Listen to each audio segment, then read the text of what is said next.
Vamos lá, então, pessoal, vamos iniciando a nossa aula de instabilidade glenumeral. É a última aula até o nosso encontro no próximo final de semana. Então, a instabilidade glenumeral é um problema que acomete um número grande de pessoas, a gente vai ver isso, e é muito importante a identificação desse tipo de desequilíbrio muscular, esse tipo de desconforto, para que a gente consiga interpretar melhor, para ter um melhor raciocínio, para conseguir prescrever os exercícios adequadamente. Então, o que seria, para a gente entrar na instabilidade, nós precisamos primeiro entender por que o ombro não luxa. Essa é a pergunta, né? A gente sabe que a articulação glenohumeral ela é composta pela cabeça do húmero. Essa cabeça do húmero é 3, 4 vezes maior do que a área da glenoide. Então, se a gente for observar, se eu fizer qualquer movimento com o braço, eu tenho apenas 25 a 30% do contato entre a glenoide e a cabeça do húmero. Então, é um pequeno contato apenas. Então, sabendo de tudo isso, sabendo dessa desproporção, dessa instabilidade, pequeno contato que gera tanta mobilidade, por que o ombro não luxa? Essa é a pergunta. Se a gente conseguir entender por que o ombro não luxa, fica mais fácil para compreender o que fazer para o ombro não luxar. A gente sabe que essa é uma articulação bola-soquete, é uma diartrose, onde tem um encaixe, e esse encaixe ele é bem reduzido.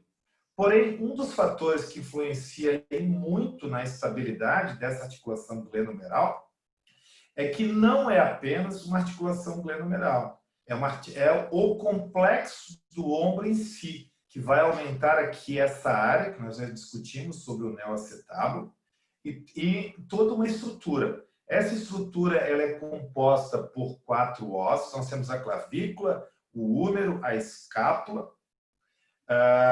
nós temos aí o externo, então esses 4 ossos vão fazer parte desse complexo do ombro. Nós temos aí aproximadamente 30 músculos que vão também estar ligados, envoltos nessa articulação, vários ligamentos e vários tendões. Então, tudo isso vai contribuir para que o ombro não luxe, ou seja, para dar estabilidade a essa articulação tão móvel. Então, ainda na pergunta, por que o ombro não luxa, né? Então, que componentes são esses que conseguem manter a cabeça do húmero justa com a glenoide? Nós já conversamos bastante sobre isso em outros encontros. Então, aqui a gente tenta entender um pouquinho melhor isso. O ombro não luxa por quê? Ele é composto de estabilizadores estáticos. O que são esses estabilizadores estáticos? São tecidos que não precisam de energia, não é? São tecidos que se comportam de forma passiva a limitar determinados movimentos indesejados da articulação glenohumeral. E também por estabilizadores dinâmicos, que são estabilizadores que precisam de energia para manter a cabeça do húmero coaptada na base da glenoide. Esses estabilizadores dinâmicos, eles são compostos por músculos e proprioceptores. Esses músculos são músculos que compõem a cabeça, que ligam a cabeça do húmero à glenoide, e músculos também que fazem a estabilidade da escápula. Já os estabilizadores estáticos, nós podemos contar aqui com os ligamentos, com a cápsula, com o labrum, com os próprios, com o labrum, com os ligamentos e a própria estrutura óssea. Então, vamos tentar entender um pouquinho mais sobre cada um deles. Então, vamos começar pelos estabilizadores dinâmicos, né?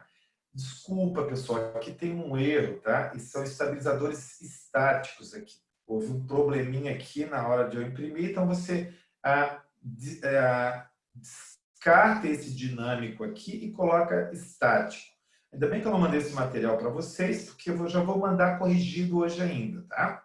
Isso, então, por que o ombro não luxa, né? Então, vamos começar pelos estabilizadores estáticos. Um dos grandes motivos pelo qual o ombro não luxa é que ele tem uma boa razão de coaptação com a glenoide. Mas que razão é essa? Então, se a gente observar, a cabeça do húmero ela é retrovertida aproximadamente 30 graus. Se nós formos observar o colo da glenoide, ele também tem uma pequena retroversão de 7 graus. Porém, a escápula ela tem uma inclinação anterior, ou seja, uma rotação anterior medial, aproximadamente 30 a 40 graus. Isso faz com que eu tenha muita estrutura óssea que vão sustentar posteriormente e vou ter aqui uma descobertura anterior. Então, posteriormente, eu tenho mais dificuldade de luxar. Então, a escápula também, junto com a sua glenoide, ela tem uma pequena inclinação do colo da glenoide, né, superior. Essa pequena superior e essa anteriorização aqui da glenoide, da escápula, vão fazer com que eu tenha uma estabilidade razoável inferior e uma estabilidade razoável posterior. Porém, eu vou ter uma descobertura anterior, então eu tenho mais instabilidade anterior. Um outro componente é a cápsula e os seus prolongamentos. Então, a cápsula articular é uma cápsula muito inervada, com inúmeros mecanorreceptores, riquíssima em proprioceptores, que possui prolongamentos ligamentares, que são esses ligamentos glenomerais anteriores aqui e o coracomeral. Esses ligamentos bloqueiam ou limitam os movimentos em abdução e os movimentos em rotação lateral. E pertence a essa cápsula. Então, essa cápsula, esse tecido conjuntivo fibroso aqui da cápsula, ele não é um tecido muito resistente. Ele tem a capacidade de resistir apenas a 70 newtons. Então, se você pegar a cápsula com a mão, você rasga. Então, o que mantém essa cápsula firme, né? São esses prolongamentos através desses ligamentos. Junto com esses prolongamentos, ela tem essa coaptação através do aperto que ela gera em cima da articulação glenomeral. Bom, outro excelente estabilizador e coaptador dessa articulação é o labrum. Então, o labrum, ele serve de âncora para vários músculos. Aqui nós observamos o bíceps, cabeça longa, nós observamos também o tríceps. Ele também serve de base para a conexão dos ligamentos aqui. O labrum também, ele aumenta em muito a profundidade da glenomeral. Ele tem aproximadamente 9 milímetros de espessura. Então, ele aumenta essa profundidade, ele consegue dobrar a profundidade, aumentar ela em 50%. Ele serve também como um excelente, serve como uma barreira para evitar o escorregamento do húmero para fora da glenoide. Ele aumenta esse selamento, essa coaptação entre a cabeça do húmero e a glenoide. E ele também faz parte, junto com a cápsula, eles conseguem conter dentro da cápsula aproximadamente em torno de 1 ml de líquido sinovial. Então, esse líquido umidifica tanto a cabeça do húmero como a glenoide. Isso gera uma atração por adesão, ou seja, imagina como se você tivesse duas lâminas, né, vamos exemplo, de vidro, e você coloca um líquido entre as duas. Dificilmente você consegue desgrudar esse, você consegue movimentar o líquido, mas você não consegue pela pressão que é exercida. Então, todos esses componentes passivos, eles são responsáveis pela manutenção da estabilidade nas mais diversas amplitudes de movimento. Então, é extremamente importante que nós saibamos disso e que também um elemento desses que eu citei aqui, sozinho, ele não vai exercer toda a estabilidade necessária. Então, o que normalmente acontecerá se eu luxar o ombro, ou se esse ombro sair do lugar, eu posso romper as estruturas ósseas aqui, perder em área e estabilidade, eu posso aumentar a elasticidade dessa estrutura, esgaçando essa cápsula, esse ligamento, perdendo aí em proprioceptores, posso também romper esse labrum aqui, perdendo esse vácuo e perdendo toda essa capacidade de estruturação que esses elementos passivos que não gastam energia conseguem manter a cabeça do húmero dentro da glenoide. Bom, agora sim, os estabilizadores dinâmicos. Quando eu falo de estabilizadores dinâmicos, eu falo de dois tipos de estabilizadores. Eu falo de duas regiões a serem estabilizadas. Os músculos, os estabilizadores dinâmicos musculares e os proprioceptivos. Então, os musculares, eles vão estabilizar e ajudar a coordenar a articulação da glenohumeral e também músculos que vão ajudar na mobilidade, na estabilização da escápula no tórax, para que a escápula consiga fazer essa transferência de energia. Então, falando da glenoide, os principais coaptadores, indiscutivelmente, que abraçam a articulação, são os músculos do manguito rotador. Esses músculos do manguito rotador, como observamos nessa imagem, eles possuem um vetor de força direcionado para a glenoide. Então, eles possuem aqui um fator grande força de coaptação. Para vocês obterem uma ideia, quando esses coaptadores, por exemplo, os músculos do manguito rotador, eles perdem força de 50%, a glenoide ela tem uma capacidade de estabilização também reduzida em 50%. Então, eles servem para fazer esse ajuste da articulação e fazem essa coaptação, trabalhando aí em conjunto como um par de força. Esse par de força coordenado aí por uma musculatura mais superficial, que é o deltoide. Então, nós precisamos muito da participação do manguito rotador para a estabilidade da articulação glenohumeral, como também precisamos do deltoide. Então, essa força par do deltoide junto com o manguito rotador vai ajudar essa coaptação da articulação. Bom, já a propriocepção, que é essa condição de saber como a articulação está se movimentando, como ela está posicionada no espaço, essa sensação de posição que é comandada aí pelos fusos neuromusculares, pelo órgão tegnoso de Golgi, pelas terminações nervosas livres, pelo corpúsculo de Pacini e pelo aparelho do tipo de Golgi. Então, como é que funciona isso? Todas as vezes que eu exerço um movimento com a cápsula articular, que é riquíssima em proprioceptores, esses proprioceptores, tanto externos como principalmente internos, a cabeça do húmero ela entra em contato com a cápsula.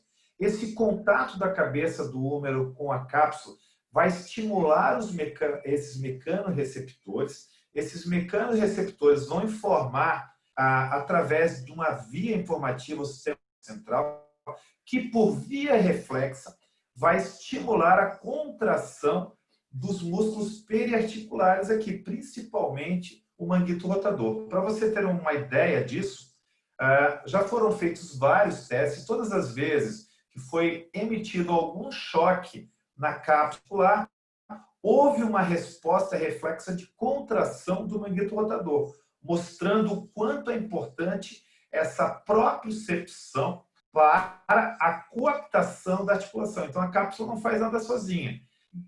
Com isso, nós temos um raciocínio importante. Se, por acaso, eu perder espaço dessa cápsula, se essa cápsula se tornar frouxa ou retesada demais, ou eu sofrer uma lesão nesse tecido, eu vou perder esses mecanismos que informam o meu sistema nervoso e eu vou ter um atraso significativo da resposta dos músculos que devem ajudar na coaptação.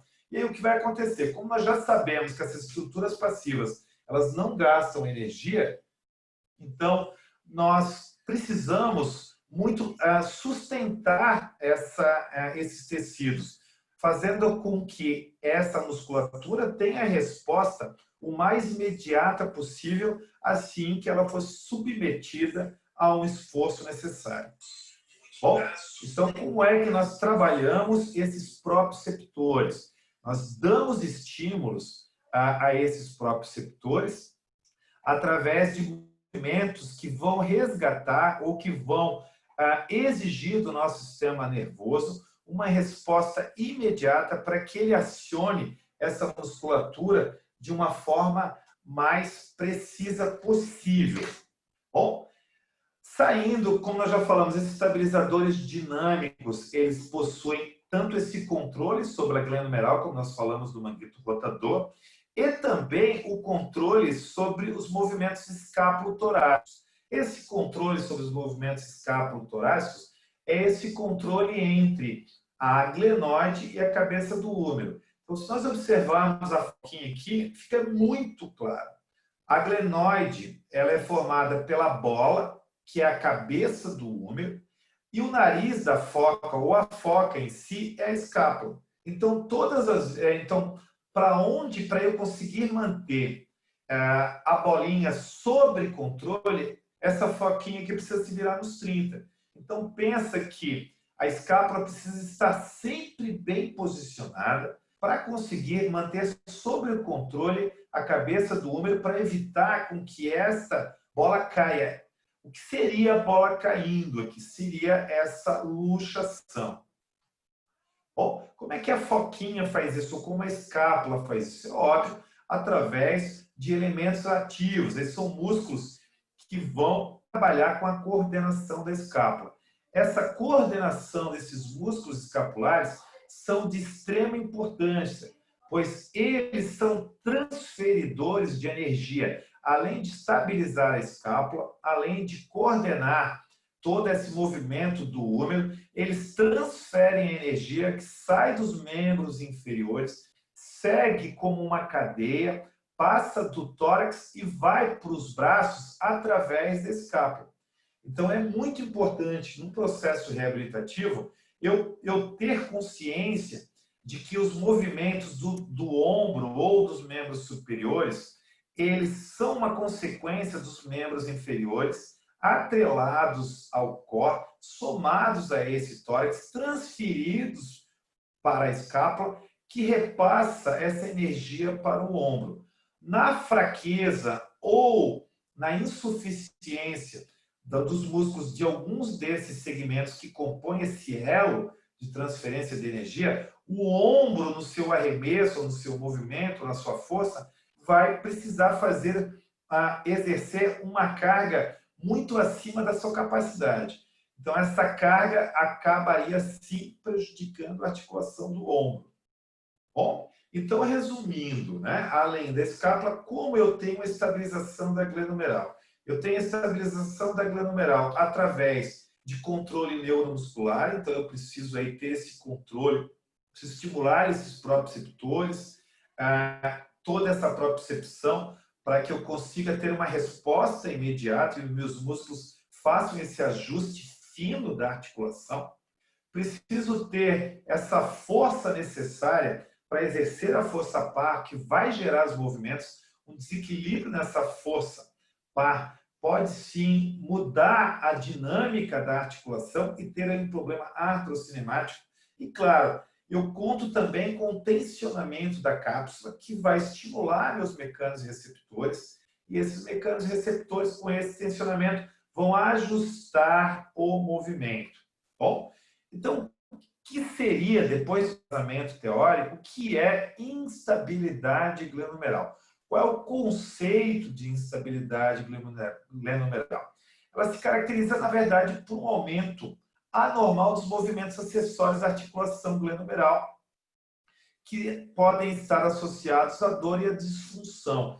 Então, todas as vezes que eu tenho movimento ali, ou seja, que está ali envolvido com a articulação, que seja exagerado, além da sua normalidade, ele pode sim gerar dor e uma alteração na função. Bom, Bom, a instabilidade glomerular, sem dúvida nenhuma, é a luxação que mais acomete, que mais acontece no corpo humano, em torno de 45%. Então, nós temos aí quase 2% da população que sofre com esse tipo de lesão. Sendo que dessas lesões, a gente viu lá atrás, nós temos uns estabilizadores posteriores e inferiores, e a parte da frente possui uma descobertura. Então, se nós temos essa parte posterior, osseamente falando, se esse termo existe, com mais proteção inferiormente também, é óbvio que as luxações anteriores serão predominantes e as outras duas um pouco mais raras. Bom, então como é que funciona o que pode levar a essa instabilidade, né? Como tudo isso pode ocorrer? Então, a instabilidade ela pode ocorrer por uma lesão ligamentar. Okay? Essa lesão ligamentar ela gera um déficit proprioceptivo. Esse déficit proprioceptivo diminui o controle muscular, como nós mesmos falamos até agora. Essa diminuição do controle provoca essa instabilidade funcional, ou seja, o ombro faz os seus movimentos com descontrole ou não está ajustado como deveria. Isso pode levar a uma lesão ou até uma lesão repetitiva, que pioraria muito o quadro. Isso, novamente, vai haver um processo de degeneração da cartilagem. Eu tenho aqui um ciclo. Por que eu falo lesão repetitiva? Porque uma lesão pode gerar uma lesão ligamentar, déficit proprioceptivo, diminuição do controle muscular e instabilidade. Uma segunda lesão, ou seja, uma recidiva ou uma repetição da lesão, vai piorar muito o quadro dessa cápsula. Além de piorar muito o quadro dessa cápsula, já vai gerar uma catástrofe aí proprioceptiva, diminuindo ainda mais o controle e estabilidade. Se é que não, vai destruir aí elementos passivos. Bom, como é que eu classifico, né, esse ombro instável? Eu posso classificar ele pela direção, como nós acabamos de falar, anterior, posterior, inferior, ou para todas as direções, que é o que nós chamamos de multidirecional. Eu posso classificar pelo grau, né, ou seja, quanto que ela se deslocou dentro da articulação.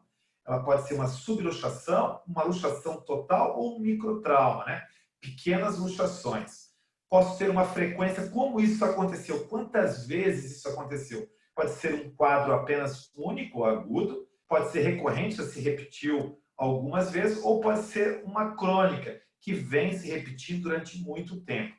E a sua etiologia, ela é considerada como, ou ela aconteceu por um trauma, ou por um microtrauma, por excesso de repetição, ou por uma situação que não houve nenhuma das duas condições, ela foi atraumática. Então, aqui nós observamos uma atleta de rugby, onde nós temos aqui uma característica típica de luxação anterior.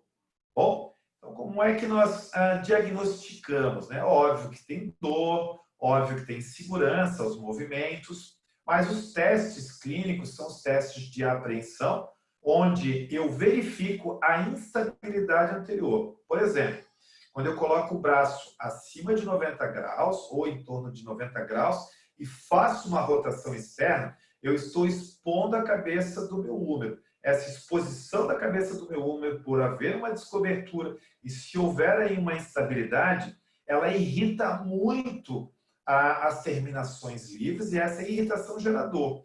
Por que é chamado teste da apreensão? Porque quando você já coloca a pessoa na posição, ela já fica com aquela cara apreensiva de que vai doer. Então, esse teste é um teste para dar positivo, eu preciso ver aquela expressão de medo da dor desse aluno.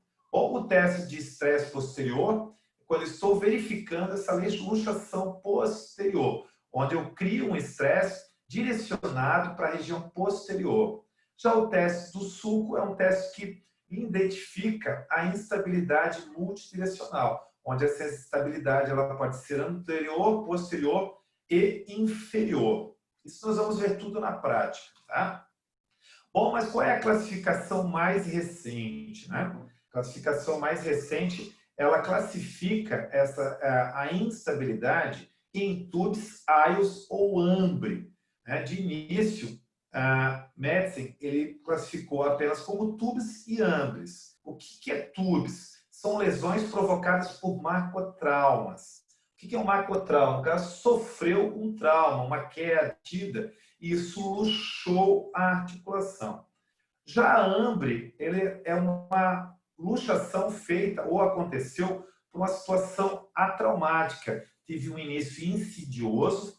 Esse início insidioso houve aí principalmente classificado por mobilidade excessiva da articulação ou uma frouxidão ligamentar, e aí gerou essa instabilidade, ou meio termo dos dois, que aí seria o atleta que, por repetições, excesso de repetições, ou aumentando essa quantidade de movimentos repetitivos, ele gerou um microtrauma e provocou uma instabilidade na articulação.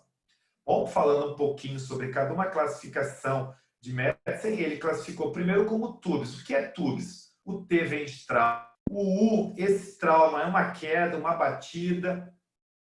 Esse U vem de trauma unilateral, 95% das situações ela é anterior. Ele vem acompanhado normalmente de uma lesão de Bankart, uma lesão que pode romper inferiormente, a desgarrar ali o labro da cartilagem da glenohumeral. E a recomendação é a cirurgia. Então, os casos, nesse tipo de caso, a idade joga contra, pois a predisposição para esse tipo de lesão são indivíduos masculinos, aí o sexo faz muita diferença, exatamente pelo excesso de atividade de corpo a corpo ou de contato, e principalmente na faixa etária dos abaixo dos 20 anos. Por que é sugestivo porque se sugere cirurgia? Porque uma recorrência ou uma segunda luxação vai prejudicar muito o quadro e diminuir muito as chances de sucesso da melhora dessa articulação.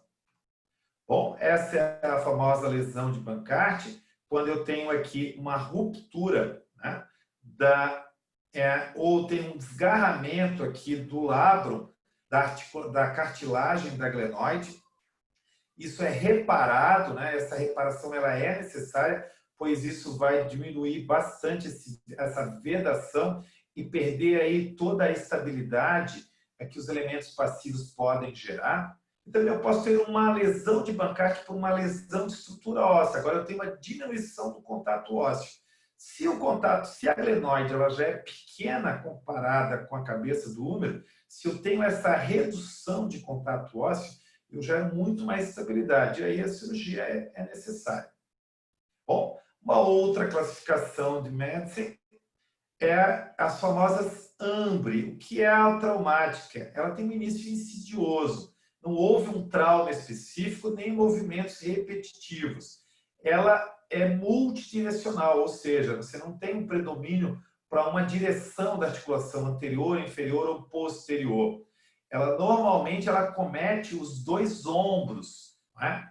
Então, se ela comete os dois ombros, se desconfia de um problema do próprio indivíduo. Então, nesse caso, a recomendação é a reabilitação. Essa reabilitação ela é sugestiva de uma capsuloplastia do ligamento glenohumeral inferior, que nesse caso ele é um dos mais prejudicados, né, que seria esse retesamento dessa estrutura. E o I de hambre também um fechamento aí no intervalo dos rotadores, para tentar aumentar ainda mais a estabilização dessa articulação. Bom, então nós temos aqui essa hipomobilidade generalizada. O que seria isso? Eu tenho uma alteração nessa produção de colágeno, eu tenho menos colágeno, então sobrando aí mais fibras elásticas, tornando esses ligamentos com muito mais laxidão. Isso vai deixar a minha cápsula mais frouxa, vai diminuir a minha leitura sobre os movimentos articulares. Essa diminuição da leitura vai gerar uma emissão de sinais diminuídos também por sistema nervoso central, que responde de forma atrasada à musculatura correspondente àqueles movimentos, a musculatura que seria responsável pela estabilidade. Então, nós encontramos inúmeros indivíduos que possui, que é muito comum em indivíduos que possuem essa instabilidade generalizada de ligamentos e cápsulas. Então, a escala que determina, a escala de Beighton, essa é uma escala padronizada onde ela identifica, são 9 pontos, você dá um ponto para cada mão, então se você consegue levar esse polegar próximo do antebraço, uma outra condição capsular é se esse dedo mindinho ele forma 90 graus em relação à sua base. Então, nós temos aqui mesmo a mão direita, polegar direito, polegar esquerdo, 2 pontos.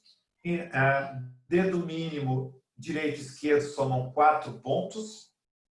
Os 2 cotovelos com uma hiperextensão. Então, essa hiperextensão seria os 2 cotovelos formando aí 6 pontos. Uma hiperextensão do joelho é aproximadamente 10 graus negativos ou recurvado excessivo aí, entre 10 ou mais para cada joelho, formando 8, e alcançar as mãos, a palma da mão no chão sem dobrar os joelhos, seria aí o 9º ponto. Então, quando eu tenho 9 pontos, eu tenho essa frouxidão ligamentar generalizada. Até 5 pontos, eu tenho algum grau de frouxidão ligamentar. Isso é importante por quê? Porque é para principalmente direcionar a forma como você vai lidar com esse problema. Pois se for uma lesão por luxação ou subluxação, eu tenho um tipo de exercício, então eu preciso saber que direção é essa. Já esse tipo de problema, esse tipo de instabilidade, que é a hambre, eu preciso identificar, pois aí a forma como eu vou tratar ou lidar com essa instabilidade, ela é bem diferente da anterior. Bom?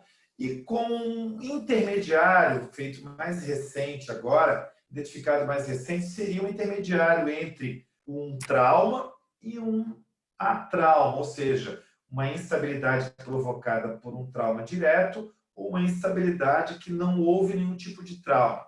Seria a AIOS, né? Que aí seria uma instabilidade adquirida por excesso. O que é essa instabilidade adquirida por excesso? De tanto bater na bola, de tanto repetir os movimentos, essa cápsula, essa estrutura, fadigas musculares, enfim, etc., geraram aí uma instabilidade na articular. A literatura é muito controversa ainda, se deve ou não fazer cirurgia. Mas eu já posso adiantar para vocês que o tratamento conservador também dá muitos resultados para esse tipo de condição. Bom, como seria o tratamento das instabilidades? Né? Para atuar nas instabilidades, nós não temos como trabalhar atuar sobre os elementos passivos. Por que nós não conseguimos trabalhar com os elementos passivos? Porque nós não conseguimos mexer. Quem vai mexer com os elementos passivos é os músculos são, na verdade, o cirurgião ou o médico, né? Então, nós mexemos, sim, vamos trabalhar com os elementos os elementos ativos, os elementos que vão estabilizar a escápula, que vão transferir essa dinâmica, e os elementos ativos que vão coaptar a articulação. Então, nós temos aqui um trabalho voltado para o fortalecimento do manguito rotador, um trabalho voltado para o bíceps do braço, que é um excelente coaptador da cabeça do úmero, um trabalho de fortalecimento, um trabalho de controle e fortalecimento dos movimentos da escápula e, claro, todo um treinamento sensório-motor para resgatar essa propriocepção que foi alterada pela instabilidade dos ligamentos e da cápsula. Bom, como é que nós faríamos esse fortalecimento? Óbvio, precisamos fortalecer os músculos do manguito. Aí existem inúmeras condições para esse fortalecimento. Para determinados casos, nós vamos estudar tudo na prática, vamos individualizar a especificidade de cada movimento. Vamos também trabalhar os músculos do serrátil anterior, que são músculos importantíssimos para a estabilidade da escápula. Vamos atuar também aí com os músculos do trapézio inferior, do trapézio médio, lembrando que esses são músculos base para a estrutura de transferência de energia da escápula para o membro superior, trabalhando bem em cima dos movimentos da escápula, e esse seria esse tipo de trabalho do manguito rotador, é o trabalho mais dinâmico voltado para a estabilidade da glenoide. Bom, o trabalho de pliometria é um trabalho importantíssimo, pois ele gera essa resposta imediata, resposta reflexa ao movimento. Então, aqui nós temos um trabalho voltado para a instabilidade anterior. Nós temos aqui um trabalho pliométrico para estabilidade, para instabilidade posterior, e aqui um trabalho pliométrico, né, mais multiarticular, ou seja, interagindo agora com essa musculatura. Esse trabalho pliométrico nós também utilizaremos bastante no nosso final de semana. Vocês não se preocupem que isso é algo que a gente vai ver muito no sábado e no domingo. Bom, o treinamento sensório-motor ele é indispensável. Adquirir essa força, esse controle de forma progressiva é muito importante, assim também como trabalhamos os pliométricos de forma a exposição gradual e progressiva para o fortalecimento e o controle dessa musculatura. Bom, espero que tenha respondido a todas o que você realmente precisava. E se você tem alguma dúvida, entre em contato.